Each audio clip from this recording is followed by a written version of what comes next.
우리 함께 묵상할 말씀은 마가복음 5장 22절에서 28절입니다.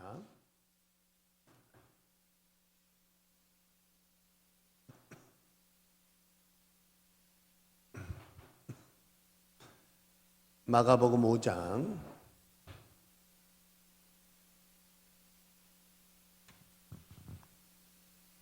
22절에서 28절의 말씀, 우리 찾으시면 함께 읽겠습니다. 22절입니다. 회당장 중에 하나인 야이로라 하는 이가 와서 예수를 보고 발 아래 엎드려 간곡히 구하여 이르되 내 어린 딸이 죽게 되었사오니 오셔서 그 위에 손을 얹으사 그로 구원을 받아 살게 하소서 하거늘 이에 그와 함께 가실새 큰 무리가 따라가며 애워싸 밀더라. 12해를 혈루증으로 알아온 한 여자가 있어 많은 의사에게 많은 괴로움을 받았고 가진 것도 다 허비하였으되 아무 효험이 없고 도리어 중하해졌던 차에 예수의 소문을 듣고 무리 가운데 끼어 뒤로 와서 그의 손에 옷을 대니 이는 내가 그의 옷에만 손을 대어도 구원을 받으리라 생각함이로라. 아멘. 할렐루야. 우리 한번 앞뒤 좌우 옆 사람과 서로 인사하시죠. 하나님 당신을 사랑하십니다. 네, 한 번 더 인사하시죠. 무더위에 건강하세요.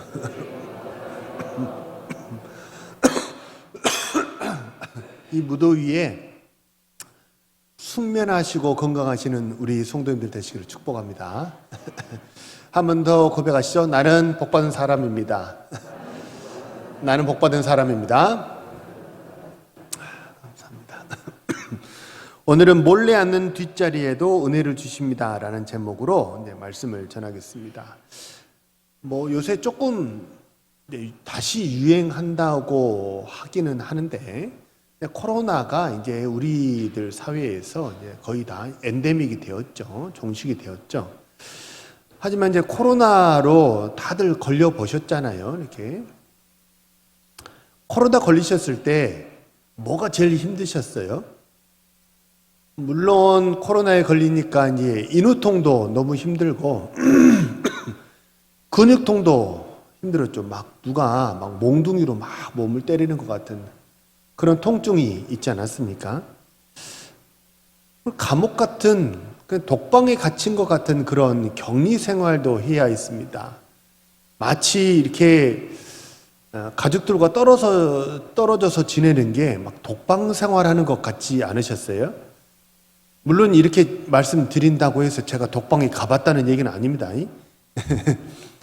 막 격리돼가지고, 그죠?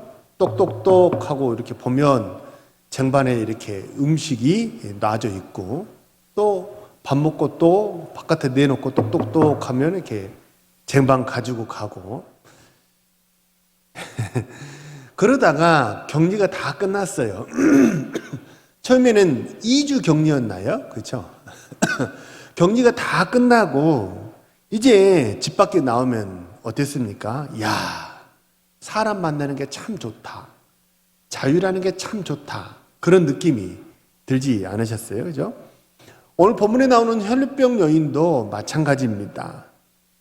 혈루병, 하혈하는 그런 병이에요. 본인의 의지와 상태와 상관없이 시도 때도 없이 이렇게 피가 흐르니까 피가 흐르는 것은 성경에서 레위기법에 따르면 그건 부정한 거였거든요. 그래서 이 유출병, 이제 피가 자꾸 나온다는 거죠. 이 유출병에 걸리면 어떻게 해야 했냐면 사람들을 만나지 못했어요. 진 밖에 따로 나가서 살아야 했고 내가 만진 모든 게 다 부정해집니다. 나무를 만졌으면 그 나무는 깨끗이 씻어가지고 일주일 동안 그 나무도 격리를 해야 하고요. 만약에 사기를 만졌잖아요. 사기 그릇을 만졌으면 아무리 그 사기 그릇을 내가 아끼는 귀하고 좋은 것이라 손 치더라도 사기 그릇을 깨뜨려야 합니다. 사기 그릇은 회복이 안 되기 때문이에요. 레위기 법에 따르면 그랬다는 거예요. 그리고 가장 힘든 게 아무리 남편과 자녀와 사이가 좋았더라도 가족들과 생리배를 해야 합니다. 집 밖에서 따로 떨어져서 생활해야 했거든요. 그러니까 이게 문둥병자나 유출병자나 되게 취급하는 게 거의 비슷했습니다. 사람들에게 접근이 안 됐고, 사람들이 접근하려고 하면 나는 부정합니다, 나는 부정합니다 막 이렇게 외치면서 접근을 스스로 막아야지, 그렇게 하지 않으면 되려 돌팔매질을 당하는 그런 경우가 생기기 때문이에요. 너무나 불쌍하고 너무나 안타깝죠. 근데 이 혈류병 여인이 주님을 만나기 전의 상황, 그 상황이 사실은 하나님을, 예수님을 만나기 전에 바로 우리들의 상황이었다는 거예요. 아담과 하와가 선악과를 따먹었습니다. 그리고 죄를 범했고 우리는 그 원죄를 다 물려받았습니다. 목사님, 원죄를 물려받다니요, 그게 좀 부당한 거 아닙니까? 라고 생각하실지 몰라도 사실은 일전에도 제가 한번 말씀드렸지만 돼지가 새끼를 낳았습니다. 그 새끼 돼지를 아무리 깨끗이 씻고 목욕시키고 거품 샤워하고 막, 그리고 호텔에서 먹고 자고 호텔 음식을 가져다 줬어요. 사리밖으로 보냈습니다. 아무리 그런다고 해서 돼지가 사람이 되나요? 되지는 않죠. 돼지는 돼지일 뿐이지 않습니까?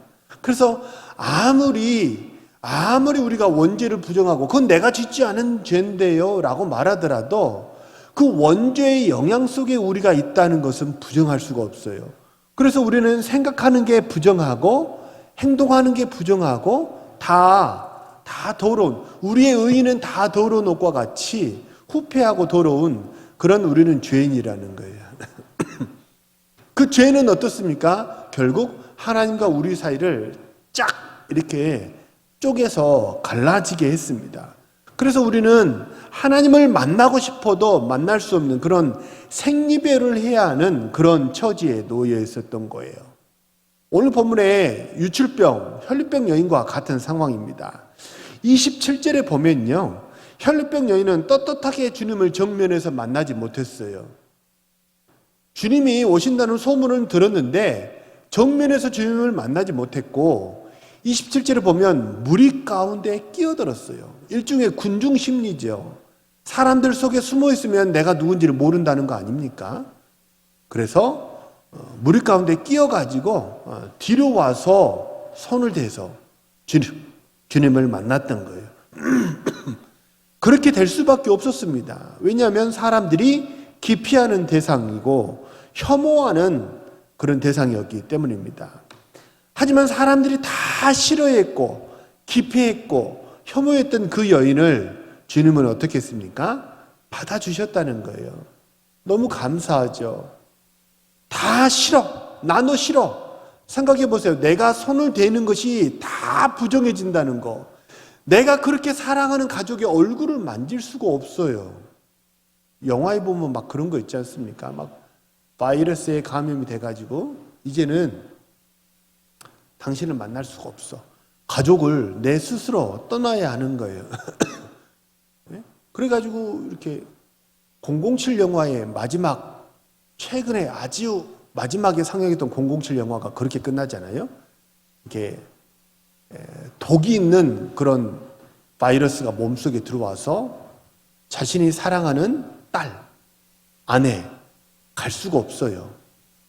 그래서 그 섬에서 그 바이러스와 함께 미사일을 맞아서 다 그냥 같이 다 그냥 죽고 끝나잖아요. 그런 상황이 돼버린다는 거죠. 사람들이 다 싫어하고 기피해요. 내가 만지는 게 다 부정해집니다. 나는 저주받은 몸이에요. 저주받은 손이에요.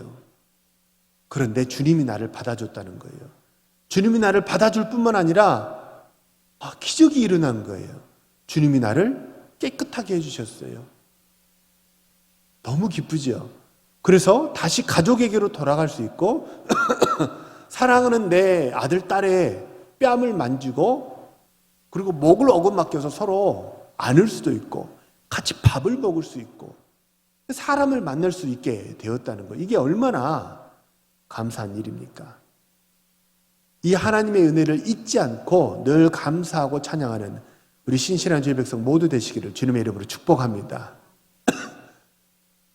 신앙이라는 게 그렇다는 거예요. 때문에 교회도 이런 곳이 되어야 할 줄로 믿습니다.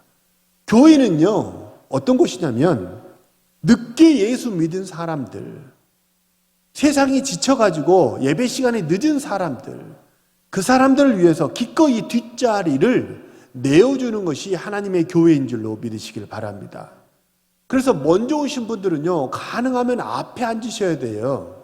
왜냐하면 선뜻 사람들 앞에 나서기 힘든 사람들 있잖아요. 예배 시간에 늦게 오신 분들 있잖아요. 그분들이 앞에까지 오려면 얼마나 부끄럽겠어요. 그분들이 앉으실 수 있도록 예배당의 뒤편을 내어주는 것, 그것이 하나님의 교회인 줄로 믿으시길 바랍니다. 우리 사랑하는 모든 성도님들은 그 연약한 누군가를 위해서 내 자리를 내어줄 수 있는 그런 신실한 주의 백성 모두 되시기를 주님의 이름으로 축복합니다. 록펠러 어머니가 록펠러에게 남긴 유언이 10가지가 있어요. 주로 10가지가 유행인가 봐요. 우리 손영원 목사님도 10가지가 있었잖아요. 감사의 제목 10가지가 있었잖아요. 록펠러 어머니가 록펠러에게 남긴 10가지 유언이 있는데요. 그 유언 10가지가 뭐냐면, 첫째, 하나님을 친아버지로 섬겨라. 두 번째, 목사님을 하나님 다음으로 섬겨라. 세 번째, 주일 예배는 본교회에서 드려라. 네 번째, 오른쪽 주머니는 항상 11조 주머니로 해라. 다섯 번째, 아무도 원수를 만들지 말아라. 여섯 번째, 아침에는 목표를 세우고 기도해라.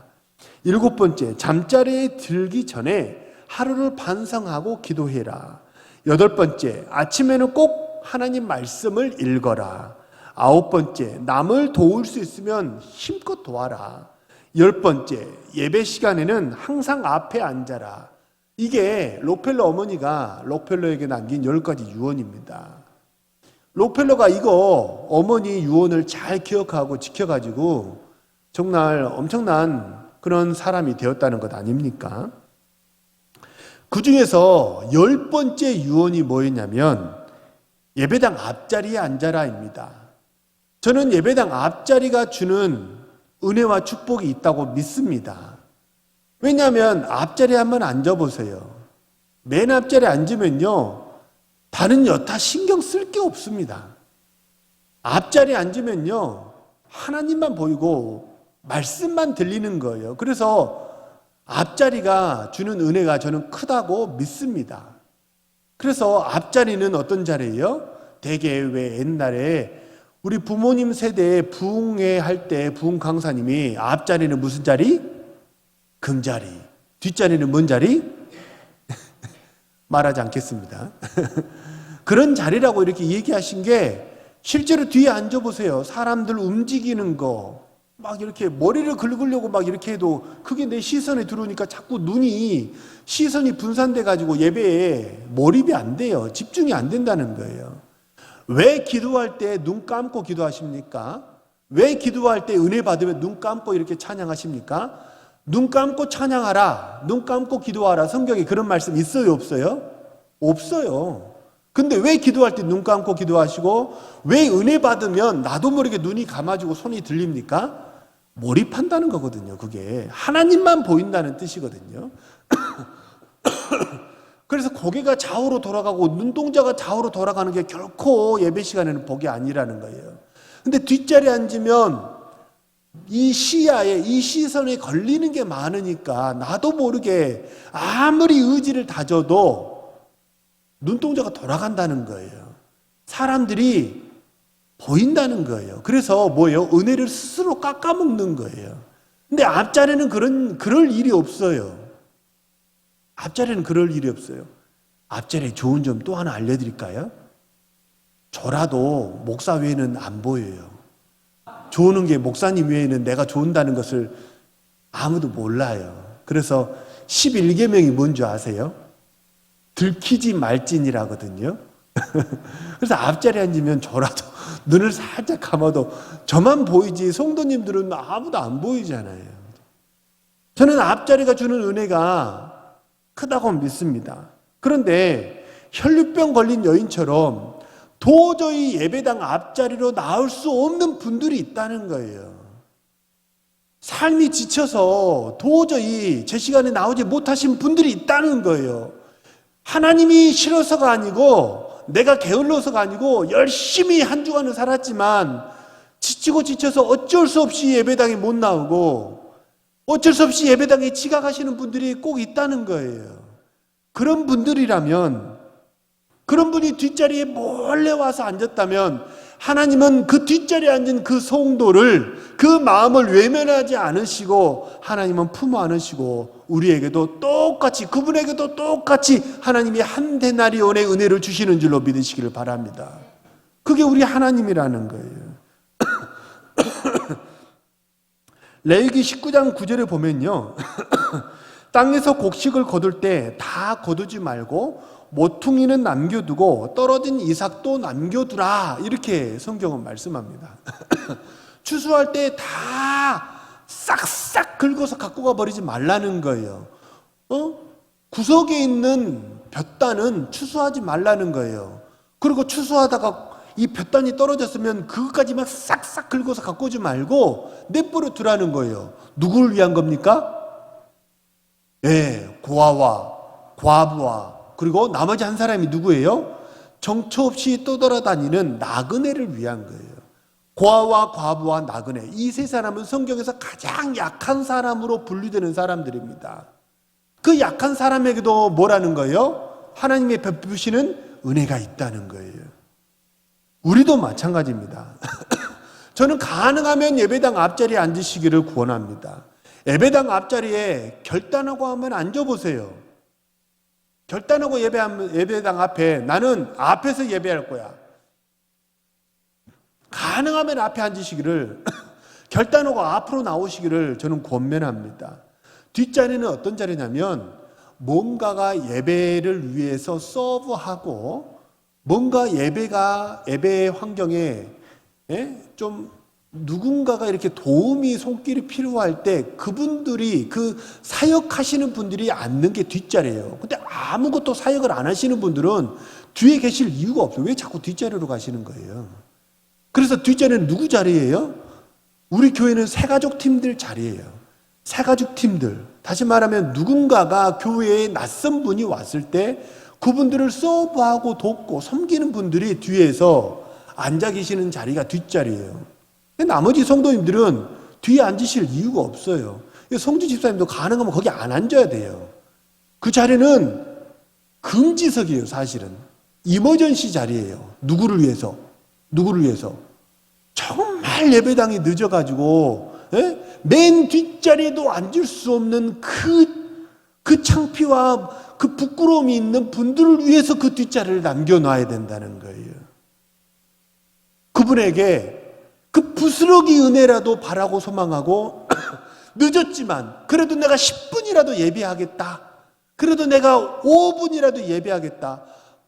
앞에 찬양은 다 놓쳤지만 하나님 설교 말씀이라도 내가 듣겠다. 이렇게 나오신 분들을 위해서 뒷자리는 남겨두시라는 거예요. 그러면 그렇게 내가 늦었지만 늦어버렸는데 뭘, 오늘은 그냥 교회 안 가도 되겠지? 그게 아니고 늦었지만 뒷자리에도 앉으시기를 바랍니다. 누군가가 뒷자리에 오신다면, 늦게 오신다면 그분들을 위해서 우리는 자리를 남겨둬야 되고, 내가 혹시 예배에 늦었다면 포기하지 마시고 단 5분을 예배하더라도 그래도 뒷자리에라도 앉아서 예배하시기 바랍니다. 그러면 하나님은 우리를 절대 박대하지 않으시고 외면하지 않으시고 우리에게 부스러기 은혜라도, 그리고 오후 5시에 불렀던 그 포도원 품꾼처럼 하나님은 동일하게 오늘 일용할 은혜, 한 데나리온의 은혜를 우리에게 주시는 줄로 믿으시기를 바랍니다. 잠언 17장 9절에 보면 이런 말씀이 있습니다. 허물을 덮어주는 자는 사랑을 구하는 자요, 그것을 거듭 말하는 자는 친한 벗을 이간하는 자니라.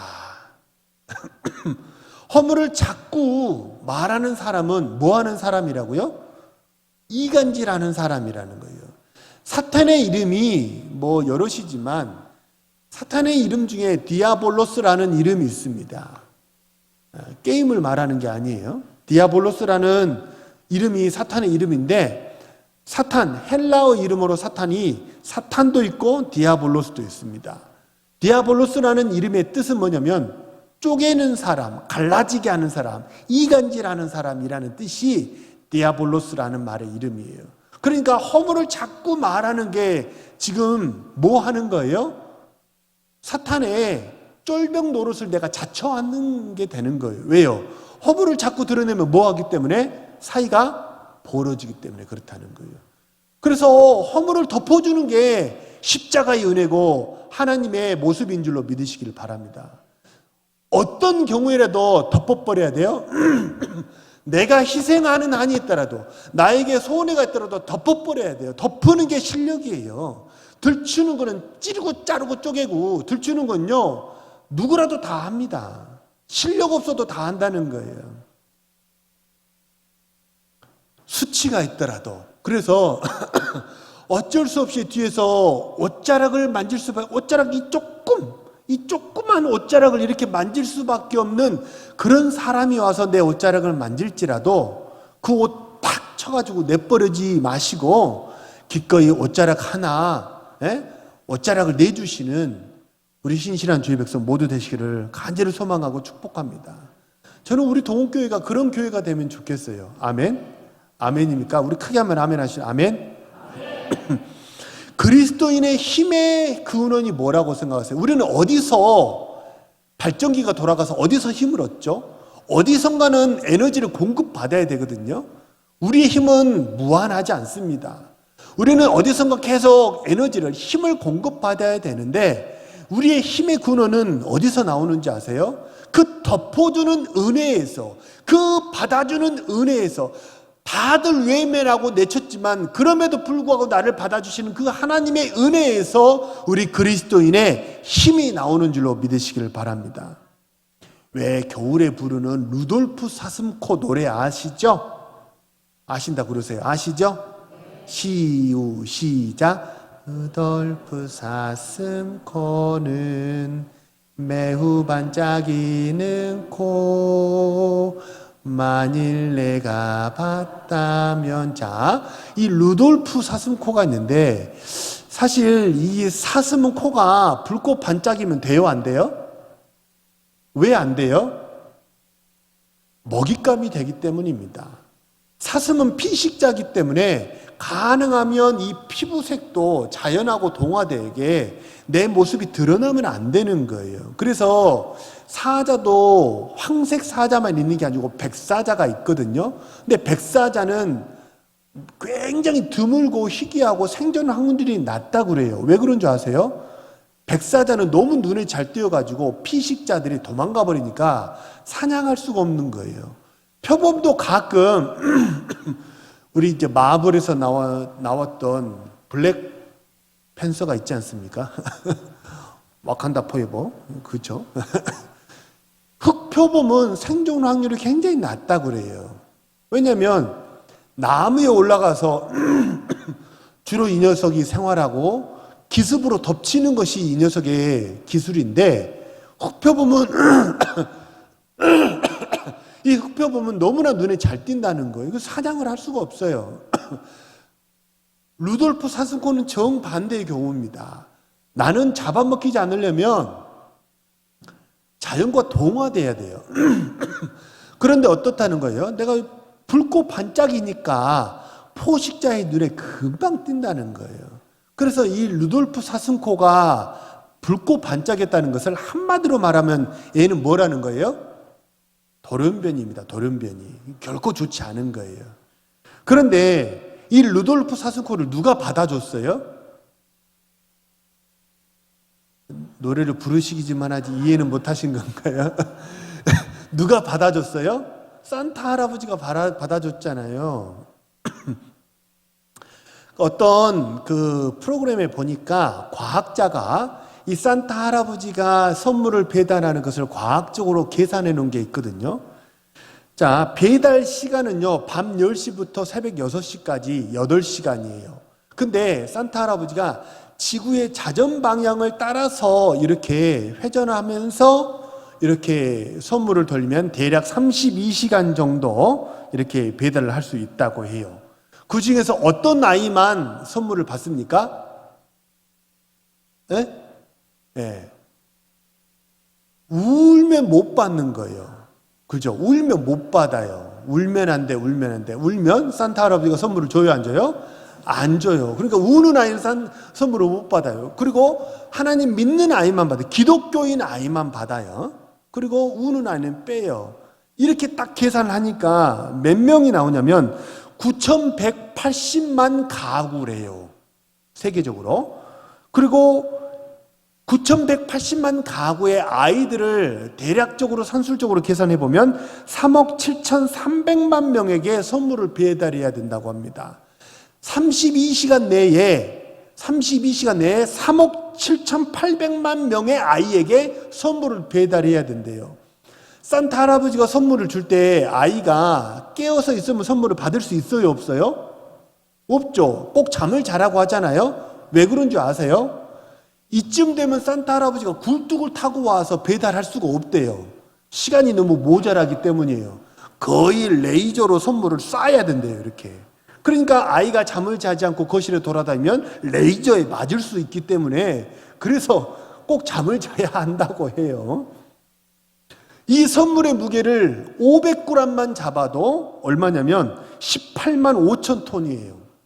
그러니까 이 루돌프 사슴코가 해야 되는 사역이 어떤 거냐면 32시간을 1년에 한 번 바짝 일을 해야 되는. 그러니까 나머지 1년 365일 중에 1년 364일은 막 이 스쿼트하고 헬스하고 몸을 만들어야 돼요.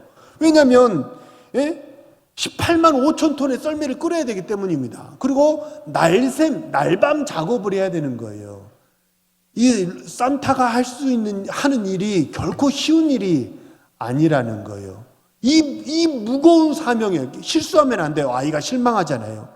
선물을 다 빠지지 않고 배달해야 되거든요. 루돌프 사슴이 지쳐가지고 쓰러져 버리면 선물을 기다리는 많은 아이가 실망하니까 반드시 선물을 배달해야 된다는 거예요. 이 엄청난 일을 누가?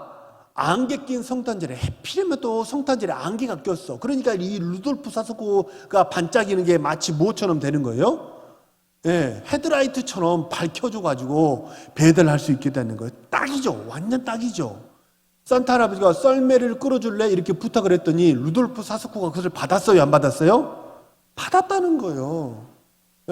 그 힘들고 무거운 18만 5천 톤의 그 무게를 끌고 32시간의 시간의 사역을 이 루돌프가 기꺼이 받아들였다는 거예요. 왜요? 그 무거운 사명을 이 루돌프가 왜 감당할 수 있었어요? 그 힘의 근원이 어디서 온 거예요? 다들 나를 싫다고 그랬다는 거예요.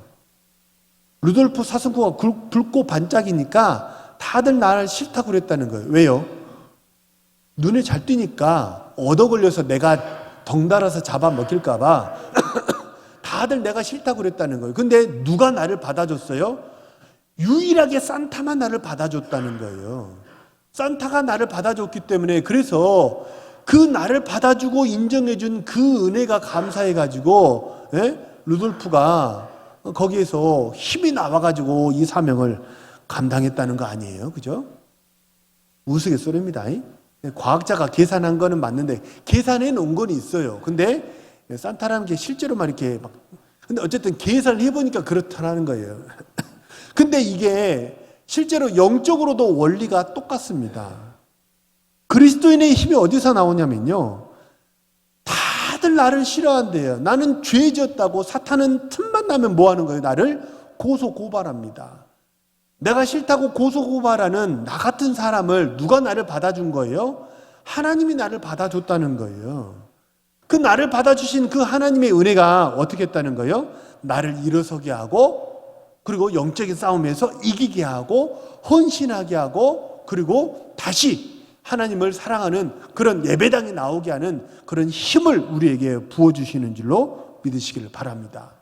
37절에 오늘 보면 34절에 보면요. 오늘 본문 34절에 보면 이 뒷자락에서 뒤에서 옷자락을 잡은 이 여인에게 주님은 이 여인을 뭐라고 불렀어요? 더러운 사람아 이렇게 부르지 않았다고. 부정한 여인아 이렇게 부르지 않았어요. 뭐라고 불렀어요? 딸아. 이 말이 얼마나 듣고 싶었겠어요. 이 여인은 이 부정한 여인을 다 싫다고 외면하는 쟤는 더러운 여자야. 피 흘리는 여자야. 가까이 하면 안 돼. 다들 손가락질하고 외면했던 나를 오직 한 사람 누가? 주님이 나를 뭐라고 부르는 거예요? 딸아, 딸아. 딸아라는 것은 하나님의 자녀가 됐다는 얘기잖아요. 내가 너를 딸로 양자로 받아주었다는 거 아니에요. 다들 나를 외면했습니다. 심지어 가족도 나를 버렸습니다. 근데 오직 주님이 나를 따라하고 받아주더라는 거예요. 그 은혜가 이 여인의 가슴에 사무치는 거예요. 성경에 이 여인의 훗날 기록이 나오지는 않습니다. 하지만 그 은혜가 이 여인의 인생을 저는 분명히 이 여인의 인생을 바꾸었는 줄로 믿습니다. 동일한 은혜가 이 시간 예배하는 우리 사랑하는 모든 성도님들의 삶 가운데 똑같이 부어지는 줄로 믿으시길 바랍니다. 아무리 부족하더라도 주님은 뭐라고 나를 부르는 거예요? 아들아, 딸아 하고 나를 품어주시고 안아주시는 줄로 믿으시길 바랍니다. 이 은혜에 더 감사하고 이 은혜를 더 찬양하는 우리 신실한 주의 백성 되시기를 소망하고 축복합니다. 가평에 가면요 땡땡땡 기도원이 있어요. 제가 이름을 밝히지 않는 것은 제가 이렇게 이제 소개하면 이 기도원이 무슨 더 신령한 기도원인 것처럼 이렇게 선입견을 드릴까봐 이름은 소개하지 않습니다. 가평에 가면 땡땡땡 기도원이 있는데요. 지금은 이제 시설이 많이 바뀌었는데 예전에는 그 마룻바닥으로 되어 있었고 그 마룻바닥에 규칙적으로 이렇게 구멍이 계속 이렇게 규칙적으로 뚫려 있었다고 합니다. 혹시 그 구멍의 용도가 뭔지 아시는 분 계세요? 예전에는 그러니까 그 마룻바닥이었을 시절에는 대한민국에 못 살았기 때문에 그때는 휴지가 되게 귀한 시절이었거든요. 근데 그 기도원이 은혜가 아주 많은 기도원이었다고 해요. 그래서 그 기도원에 오신 분들마다 다 뒤집어지는 거예요. 하나님 은혜가 너무 고맙고 감사해가지고 막 울면서 기도하는 거예요. 모든 그 기도원에 빽빽하게 앉아있는, 무릎 꿇고 앉아있는 빽빽히 무릎 꿇고 앉아있는 모든 기도원에 오신 분들이 다 하염없이 막 눈물을 흘리는 거예요. 근데 흐르는 눈물을 어떻게 처치를 할 수가 없는 거예요. 왜요? 휴지가 너무 귀하기 때문이에요. 그때는 화장실도 신문지를 사용하던 시절이었다고 해요. 그래서 뭐 했어요? 구멍을 뚫어놓은 거예요. 그 구멍이 뭐예요? 흐르는 눈물을 쓸어다가 그 구멍에다가 버렸대요. 이렇게 모아가지고 이렇게 해서. 그래서 그 구멍이 마룻바닥에 계속 규칙적으로 뚫려 있었대요. 그렇게도 사람들이 많이 울고 거기서 기도했다고 해요. 하나님 은혜에 고마웠던 거죠. 하나님 은혜에 감사했던 거죠. 그 은혜에 감격해서 흘렸던 눈물, 그게 뭐예요? 우리 한국교회의 힘이었고 우리 신앙 선배들의 힘이었는 줄로 믿습니다. 그 은혜가 우리 신앙의 선배들의 그 심령 속에 가득하게 딱 하고 들이잡고 하나님의 은혜가 가득하니까 은혜가 가득한 만큼 뭐가 나는 거예요? 힘이 났던 거예요. 우리도 마찬가지입니다. 이번 한 주간 바라고 소망합니다. 뒤로 와서 우리 인생은 뒤로 와서 하나님의 옷자락을 만질 수밖에 없는 그런 인생들입니다. 뒤로 와서 받았던 은혜, 이제는 앞장서서 찬양하고, 앞장서서 감사하고, 앞장서서 순종하는 우리 신실한 주의 백성 모두 되시기를 주님의 이름으로 축복합니다. 우리 주신 말씀을 놓고 한번 합심해서 통성으로 기도합니다.